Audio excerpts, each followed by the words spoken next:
Hello, Scorpio! Salamat sa pagbisita. Sun, Moon, Rising Sign, and Venus. General reading tayo para sa sign ng Scorpio. Punin nyo lang kung ano yung nakarelate kayo. Tapos nyo hindi. Pag hindi nakarelate, ako lang yun. Pwede nyo susunod na upload ang makarelate kayo. Pero naniniwala ako na meron at meron dito tayong mapupulot. Lalo na yung sa oracle reading sa dulo. So, merong mga tiny mensahe, mga maliliit na mensahe na maaari tayo mapulot dito. Pwede din na check out nyo yung meron akong pick a card / pick a crystal na reading na pwede kayong pumili at maaaring meron doon na makaka-relate kayo.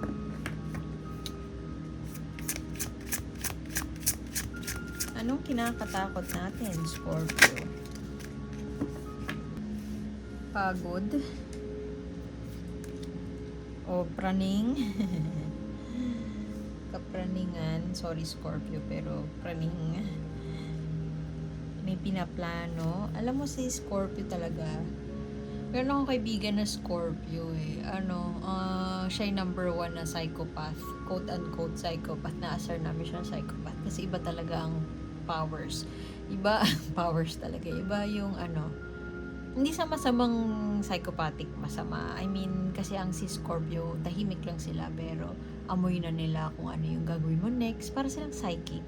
Tapos, bordering twisted yung mga naiisip nila. Sobrang talino nila and intuitive.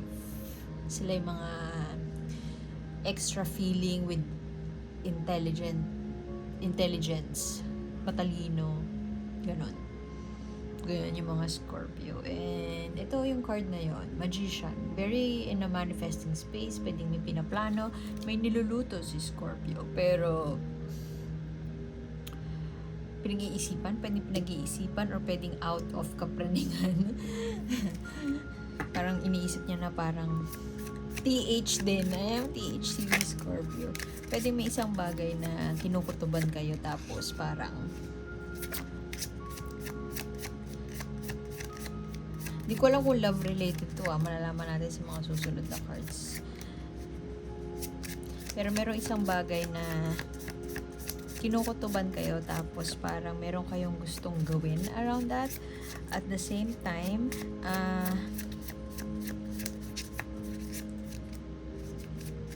tingnan mo naman siya, para siya may binabalak. Pero more on nagpaplano pa lang siya. Or more of, alam mo, nakaharap pa lang siya dun sa pinto pero hindi niya pa binubuksan yung pinto. Ewan ko lang, tas hindi niya sasabihin sa'yo kung papasok ba siya o hindi. Manghuhula ka na lang. Ganun si Scorpio. Very cunning and very intelligent. So mukhang nandun sa stage na yun si Scorpio. May pagpaplano. Pwede din na may bumabagabag sa isip mo ngayon. At kailangan mo magplano para ma-solusyonan o ma-address itong iniisip mo na ito na ngayon.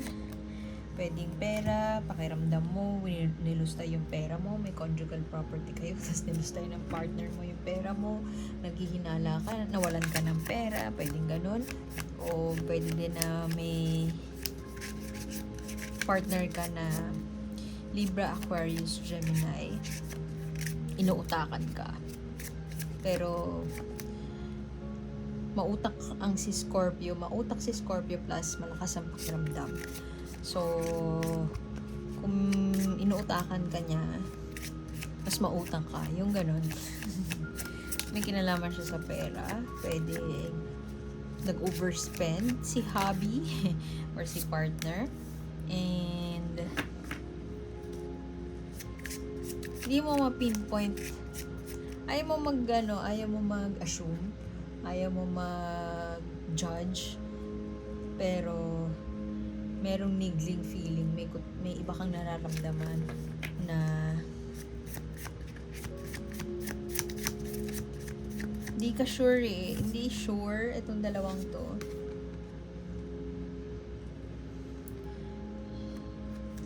Hindi sure sa gagawin. May pinaplano pero hindi ka sure kung, hindi ko alam kung ano yung hindi sure. Kung hindi ka sure kung tama, hindi ka sure kung tama yung gagawin mo, hindi ka sure kung magiging successful yung gagawin mo, o hindi ka sure kung bubuksan mo ba yung pinto, yung sinasabi ko kanina. Hindi mo alam kung for the highest good of all ba ito. Pero alam mo, yun lang yung tamang gawin.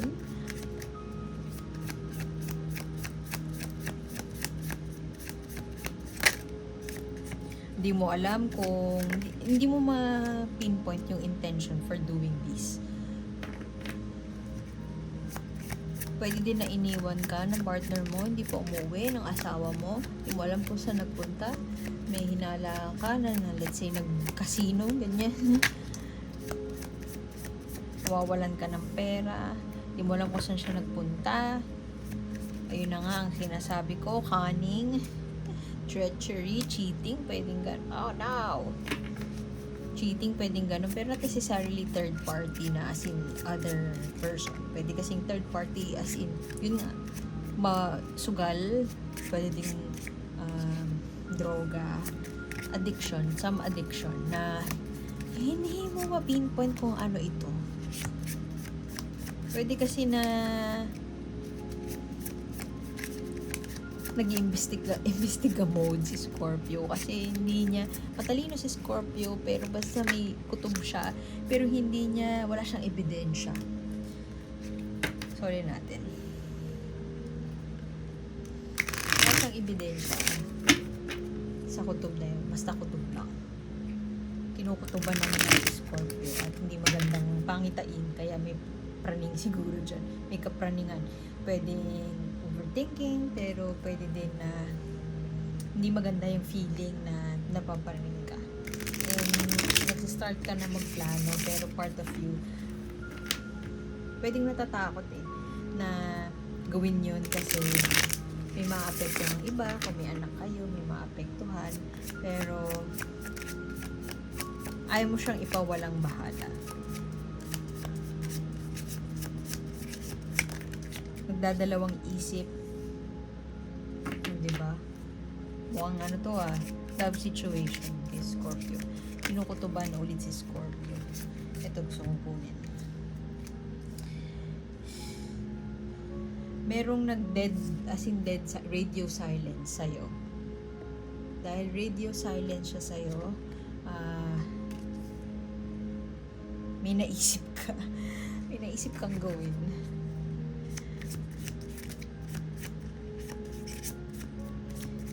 Pwede din kasi na nag-close bigla yung account mo.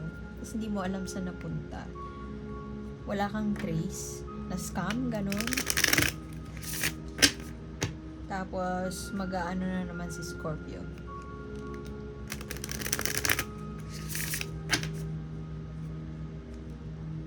Sasabak na naman siya sa the Kutob investigation.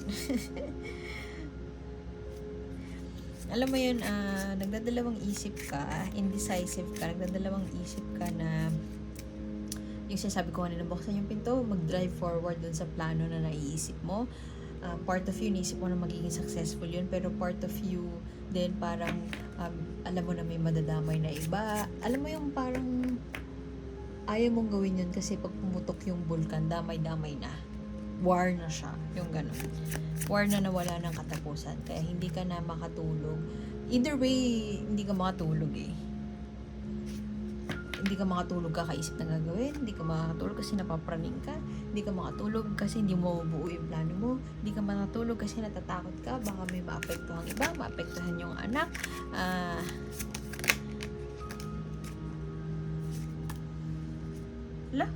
Alam mo, panoorin mo yung Sagittarius. Baka Sagittarius yung partner mo.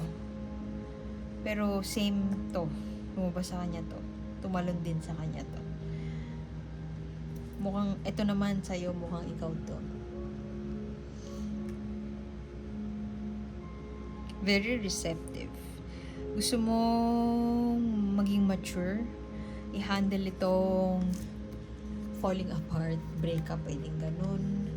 Gusto mo na makipaghiwalay, pwedeng ganun. Gusto mo siyang i-handle maturely.